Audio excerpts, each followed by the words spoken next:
All of his co-workers were gone. What could it mean?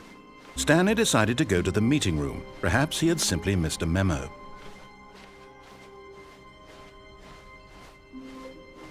When Stanley came to a set of 2 open doors, he entered the door on his left.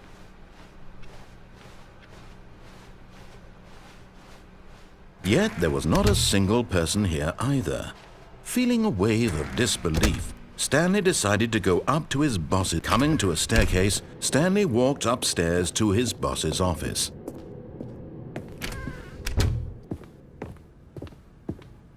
Stepping into his manager's office, Stanley was once again stunned to discover not an indication of any human life. Shocked, unraveled, Stanley wondered Stanley was in such a rush to get through the story as quickly as possible, he didn't even have a single minute to just let the narrator talk. That kind of anxiety isn't healthy, so he relaxed for a few moments with some calming New Age music.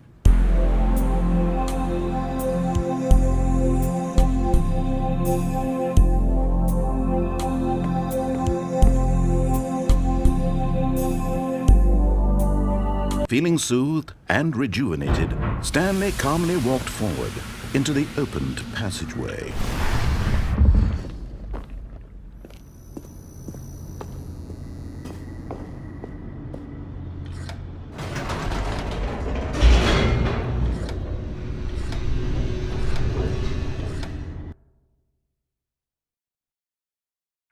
Descending deeper into the building, Stanley realized he felt a bit peculiar.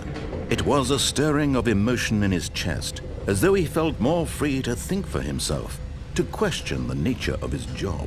Why did he feel this now, when for years it had never occurred to him? This question would not go unanswered for long. Stanley walked straight ahead through the large door that read Mind Control Facility.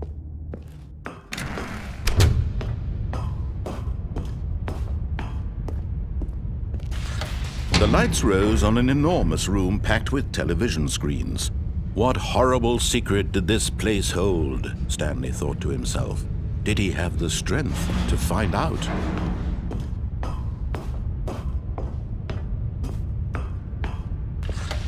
Now the monitors jumped to life, their true nature revealed.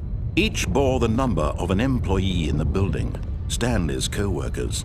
The lives of so many individuals reduced to images on a screen, and Stanley, one of them, eternally monitored in this place where freedom meant nothing. This mind control facility, it was too horrible to believe. It couldn't be true. Had Stanley really been under someone's control all this time? Was this the only reason he was happy with his boring job? That his emotions had been manipulated to accept it blindly? No, he refused to believe it. He couldn't accept it. His own life in someone else's control? Never!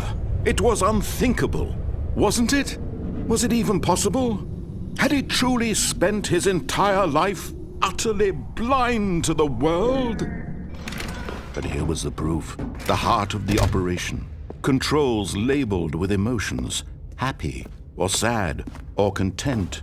Walking, eating, working, all of it monitored and commanded from this very place.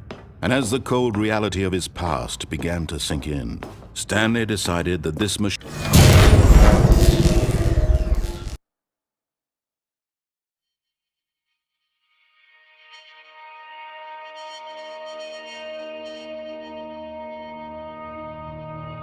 blackness, and a rising chill of uncertainty. Was it over?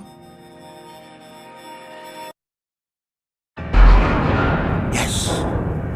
He had won! He had defeated the machine, unshackled himself from someone else's command. Freedom was mere moments away. And yet, even as the immense door slowly opened, Stanley reflected on how many puzzles still lay unsolved. Where had his co-workers gone? How had he been freed from the machine's grasp? What other mysteries did this strange building hold? But as sunlight streamed into the chamber, he realized none of this mattered to him. For it was not knowledge or even power that he had been seeking, but happiness. Perhaps his goal had not been to understand, but to let go. No longer would anyone tell him where to go, what to do, or how to feel. Whatever life he lives, it will be his. And that was all he needed to know. It was perhaps the only thing worth knowing. Stanley stepped through the open door. Stanley felt the cool breeze upon his skin, the feeling of liberation, the immense possibility of the new path before him. This was exactly the way, right now, that things were meant to happen. And Stanley was happy.